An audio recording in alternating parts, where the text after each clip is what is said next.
Good morning, everybody.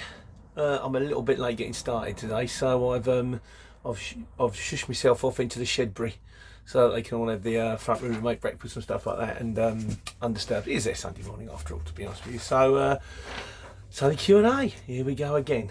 Today's one is the main topic of today's one is how many jobs should you been on for at once. I've done there's a few questions that came in that are good ones, and I'm trying to think, well, what's the most pertinent. So anyway, just to start, before we start, can I apologise to anybody who phoned me and I didn't get back to them, because I've had a bit of a week of it. It just went ballistic. We're trying to sort things out.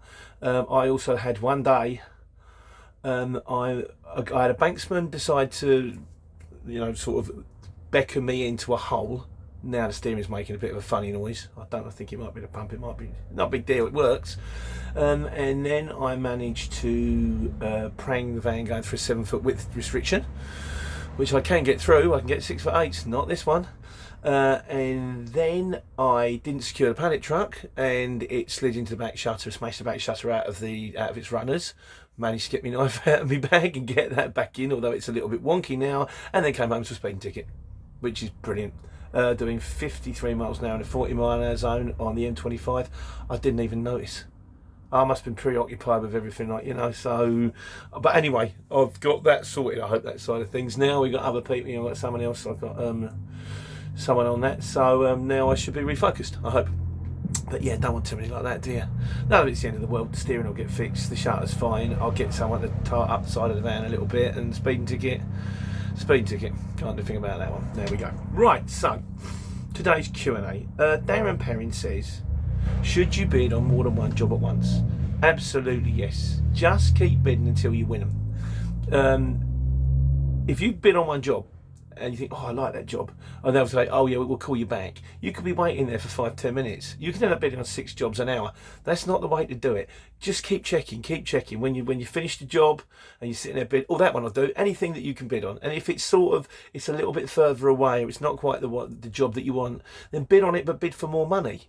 That way, if you win the job you want, you'll be happy. And if you win the job you don't want, you'll still be happy because you've got more money. And they can only say no.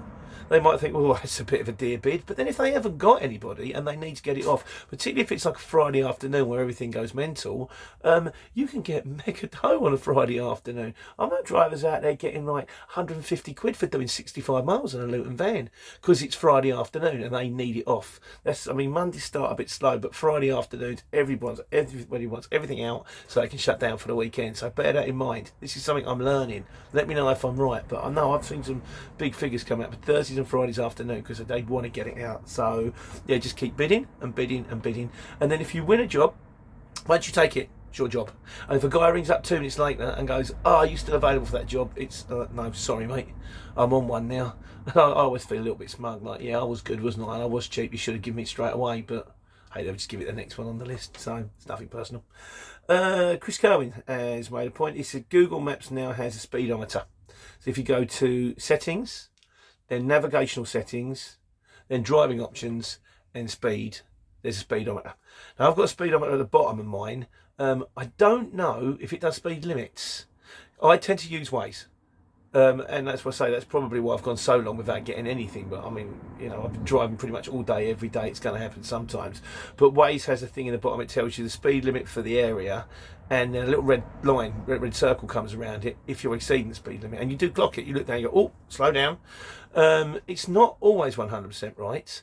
Like I say, when there's variable speed limits on the motorway, for example, they ping up, so you've got to be careful, but it's a handy tool to have. Don't rely on it. Keep your eyes out for signs, keep your eyes out for everything, but it is a handy tool to have. It gives you a rough idea if you're not sure in a general area. It's very, very accurate. So I like Waze. Waze is my favourite. Lloyd J asked what is backload. Lloyd, I'm going to do your own video on this one. Stick with me, son. I'll be there. Steve Davis, he says, if you have to deliver, with that sort of where you're kipping, if you're tramping, where to park your van overnight. He says, if I ever have to deliver to somewhere that's got a big yard at the back, what I tend to do is ask the man in charge. So, do you mind if I get my head down, mate? I've been on the road for a long time. He says 9 times out of 10 they'll say yes. Of course, if you've got the permission, you've got no comeback, have you? So that's all cool. Lee Westcott says, can you make a living without the CX and any van? Yes. You can be a window cleaner. No, joking apart. There's always ways to make living as a van driver. You can either be man and van. You can be small removals. There's a site out there called Shipley. You've got Anyvan. You can sign up for City Sprint. You can sign up for Hermes. You can go to Amazon and deliver parcels. You can get yourself a waste disposal license, and then you can advertise the fact that you do house clearances. There are many, many ways to make a living without a van. The more you take on, the more chance you have. Do all of them. You might get a phone call one day for removal, the next day for a house clearance, the next day you might find something on Shipley, the next day City Sprint might phone you, and if you've got the CX when you're finished, go on the CX. This is why I love it, because it's live and it's quick. You go on the CX, there might be a job on the way back. You can make a living. I mean, I understand that a lot of them might have, like, you know, you've got your upfront costs and all that, but as I keep saying, particularly with the CX, your upfront cost is about 50, 60 quid for the month. You get that one job. If you get one job on the way back, you know, it's up to you though. You don't have to. You do it however you like. There are always ways to make a living with a van. The best way to make a living with a van is to have an uncle or a cousin or something like that who's got his own manufacturing factory, and he needs you to deliver stuff every day and pays you, because then you know exactly where you're going, exactly what you're doing. You've got a guaranteed wage. But that's only if you've got someone who needs something delivered. If you haven't, you jump on, do all of the above, and hope it comes to you. But yes, you can make a living any way you like. You know, sort of. Hope that helps. Danny Richardson said, is there a CX test? Yes, there is, but you can't fail it.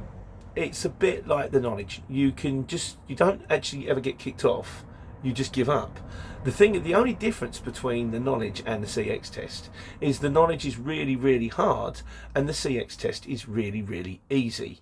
It probably took, Tony says you went hard to start. He says you can pull over and do it on your phone. It takes 15 minutes. I wouldn't recommend that.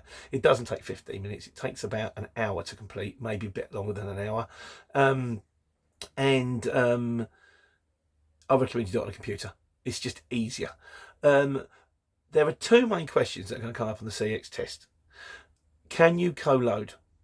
No, you can't co-load unless you've got express permission from both the shippers to say that you can co-load. And can you give out business cards? No, you can't give out business cards. This is classed as poaching. If they catch you giving out business cards, if someone reports you, they will chuck you off the CX. The other questions are general questions, but a lot of them are kind of common sense. And there's a tutorial. They show you a video about 3 minutes before they do the test that has the answers to all the questions in the test. So what you do is you watch the 3-minute video, then you do the test, and if you get it wrong, you watch the video again, knowing what the questions are, and then go back and answer the questions. You can even watch the video, write the questions down on a piece of paper, go back and answer them. Honestly, if you can read and write, you can pass the CX test. It's not tricky. They're not trying to trip you up. They're not trying to cause a barrier of entry. They just want to make sure that you know the rules. Because that way, if they turn around to you later and say, you're giving out business cards everywhere, you can say, well, I don't know. I didn't know all about that. Well, you did, because the question came up 4 times in the test and you answered it. So that's really what the test is about. Don't be frightened of it, guys. It's very doable, honestly. And like I say, if you do the test and you can't pass it, then I'm going to think this is probably not the job for you. What other questions we got here? Maurice Treller, do you quote VAT? I've said this before. When I quote my prices are without VAT.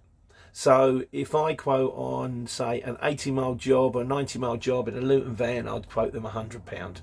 When I put the money, when I put that figure into the CX app, when I create the invoice at the end of the app, it automatically adds on 20% for VAT. So that would come, what did I say, £100, £120. They get the invoice, they pay it.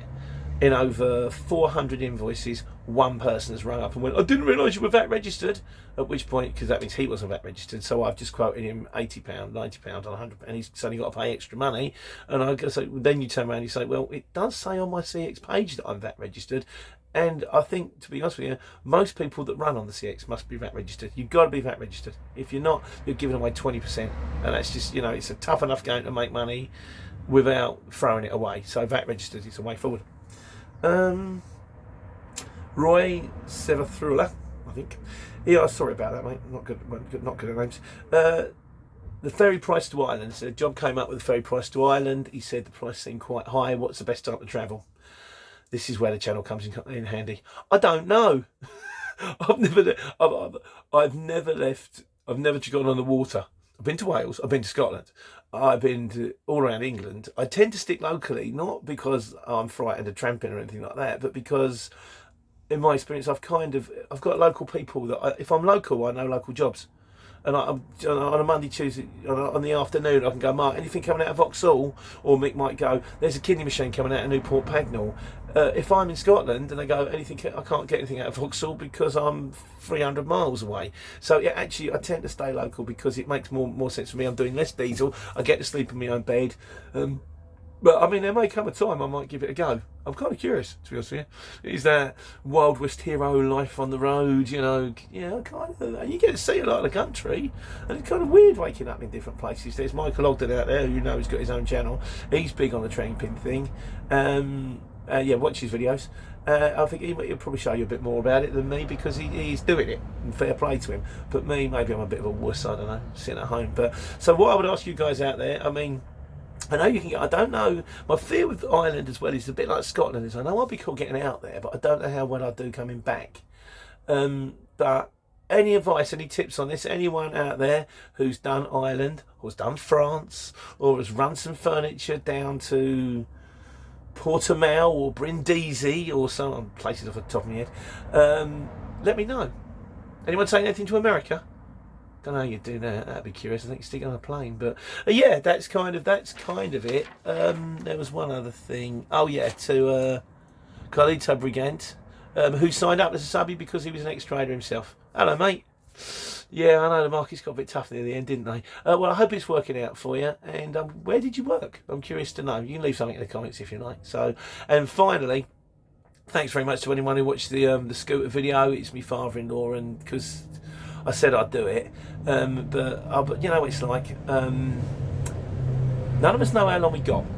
I might get hit by a bus tomorrow, and we got the odd video of Graham, like, you know, doing a thing and Christmases and all that kind of stuff, but not really. It tends to be photos, and I just kind of wanted it, just because you never know, and for future generations. I mean, don't get me wrong. If anyone says, "What was your great granddad like?" There's mountains on me. He was a very dull man who spent his Sunday mornings talking nonsense in a shed. But yeah, but that's nice. It was nice to have him. It was nice to have him with his scooter. He's proud of that, and yeah, it's a really nice thing. So anyway, that's today's Sunday report. Q&A. Hope you're well. Hope you're having a lovely weekend. I'm going to go out and cut the grass now. So take care, take money.